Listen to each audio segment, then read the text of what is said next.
welcome. Thank you for coming. Thank you for having me. You're Appreciate very that. welcome. How are you? Yeah, I'm good. Sun's shining. Can't complain. Yeah, man. All good. So, who is Nia Wot Wot? Where did it all start? Yeah. So Nia Wot Wot. I'm originally from Birmingham, and I took a trip over to Yorkshire for whatever reason. Then I came back to Coventry, stayed there for a bit, and just started performing around town. And like, I didn't even have a name when I started. And someone was like, "Oh yeah, you were sick. What's your name?" And I was like, "Nia." that was it. So and it just stuck with me. And then the what part, I did like used to make my own beats on like Reason and Logic and things like that. And I'd call it What Production. So I just put them both together. Nia What, man. Yeah. Nice. Yeah. So where did like the music thing like really start for you?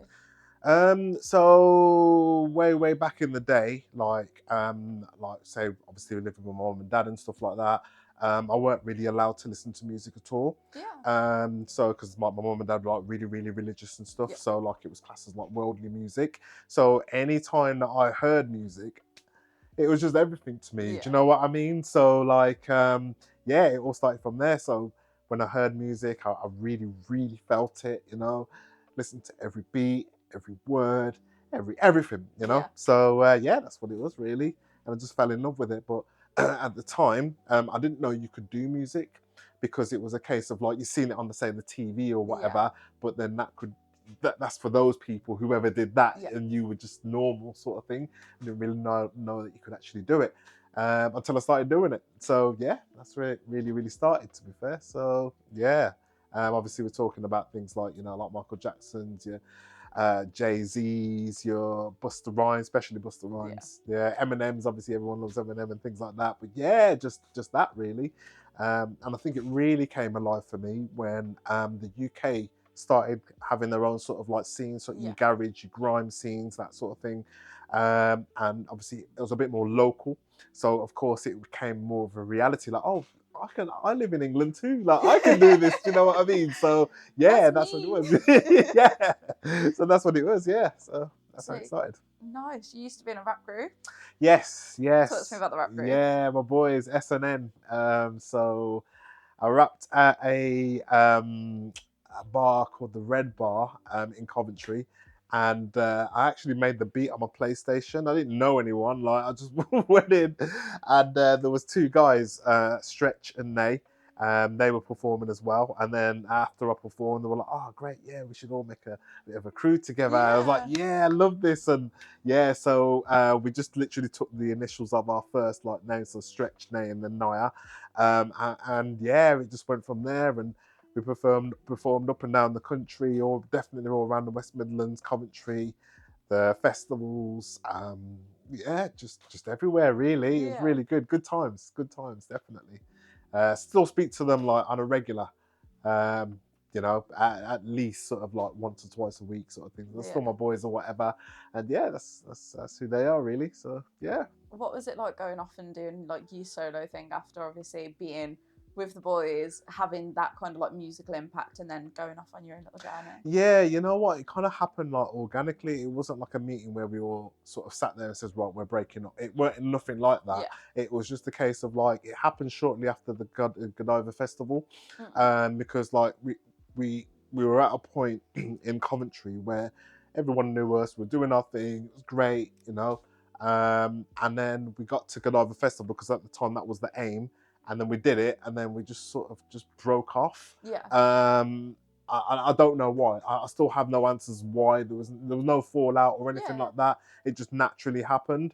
So I started writing again after a few trials and tribulations in my life, and my boys are the same. And every so often we'll still meet up and we'll do a song together. But yeah, that's how it happened really. And what's life like?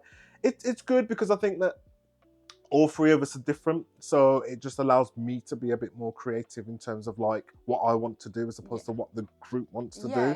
It is easier in a group because obviously you've only got to write, say, like 116 or come up with the hook or whatever the case may be, but this time you've got to make the whole song sort of thing, and I like a challenge. So like, yeah, man, that's how life is. So yeah.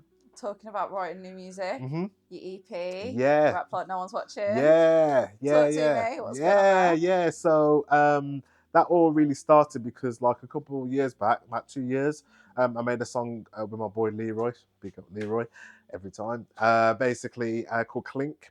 And I just put it out there because I hadn't done music for a while, got kids and this, that, and the other. And I thought, you know what, let me just write a song again. And someone sent me a beat. I was like, yo, this is sick, you know? And I got my friend Leroy on there and it got a really good response. And I thought, oh, okay, let me write another one. And then I thought, you know what, I'm just going to literally put all, like, say 6 tracks together, because what happens is if you pull out a good song, they're like, yeah, that's sick, but what's next? And then I've got nothing to give them next. So at least this time I've got like 6 songs kind of thing. To this one, Rap Like No One's Watching, I just sort of allowed myself to be more free in, you know, what I wanted to do. I think there's a lot of stigma behind like rappers who maybe have come up in a certain environment or whatever. And I just don't think some subjects or some things need to be added to. There's enough of that. Maybe be a bit more experimental and things like that. So yeah, that's where that came from. So 6 tracks, very different from each other, but yeah. How did your upbringing kind of come into music, and like how does it feed into it almost? I would say because of where I used to live. So we're talking like way back when I was like a kid. I used to live in a place called Handsworth. That's when I went to school and whatever. And then I moved from there to Ernington. All the people around there were into a certain type of music. I would say sort of like mainly like sort of hip hop, R&B or whatever, urban or whatever. But at the same time, it was all around that sort of thing. And that's how it's played into me, because I guess you could call like hip hop near enough like my roots, as it were. Obviously, I do like things like Motown and reggae because I've heard them in the background from my oldest, say my uncles or whatever. But like at that time, my generation thing was like hip hop, and that's where it all sort of stemmed from, really. So yeah, that's the backbone of everything I do. So coming back around to the EP and kind of linking into like who you are. If you had to pick one track off the whole EP that represents you as an artist and who you are, what track would it be? Can I just pick 2? So I would probably say Honey Badger. That's probably it was like the first track I wrote on the EP. And I'd also, just to give people a little bit of depth about me, Dear Miss Vodka. And that was like my struggles with alcohol. So it was those two tracks really. What's Honey Badger about? It's just more of a positive, come on, you can do this sort of track. Do you know what I mean? And I wrote that for me, just because I thought, well, if I'm gonna do these 6 tracks or whatever, at some point you think, oh, you know what, forget it. What am I doing? Blah, blah, blah. All these thoughts come in your mind, and I'd always revert back to that. And it was like, come on, this is who you are. I would say back in the day, I wasn't as mellow as I am now. Just putting it politely. And it just reminds me of that spirit that I had, I still got it, but spirit I had like before, sort of thing. So yeah, definitely. So with your music, you mix a lot of grime, rap, and experimental kind of sounds. Would you say that you're like genreless, or you can kind of like just dip into a bit of everything? I would say genreless. Yeah, definitely. I wouldn't want to be like hip hop zone, grime zone, whatever, because I think that kind of limits you. Sometimes it works for people though, because they can stay in that lane, but because I listen to all sorts of music, I wouldn't want to be sort of like, oh well, I'm grime, so I can never touch hip hop, or I can never touch R&B, or I can never. I like the freedom of just being an artist, really. So yeah. Is there a genre that you haven't touched yet that you'd love to get involved with?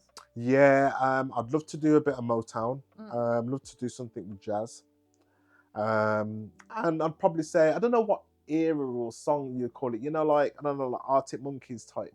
Like it's indie sort of like I'd like to touch on that, somehow incorporate it. I don't know how, I don't know yet, but like, do you know what I mean, something like that. That'd be cool. So yeah. No, that's so sick. So earlier you said about Godiva Festival. Yes. What is it like performing at a festival? Like, how does that feel for you as an artist? It feels, when you're there, like you're on fire. It's a mad feeling, because someone will tell you, oh yeah, you're gonna go perform at Godiva Festival. You're like, okay, cool, that's great. And you don't really visualize how many people are gonna be there, what the tent's gonna be like, what the atmosphere is gonna be like. You don't know, do you know, until you're actually on the stage, and the stage is bigger than you used to, and you're like, oh my god, all this room for us, you know, like. And then like the DJs all like, it's a proper DJ set, and you got these crowds of people, and it's amazing, absolutely amazing.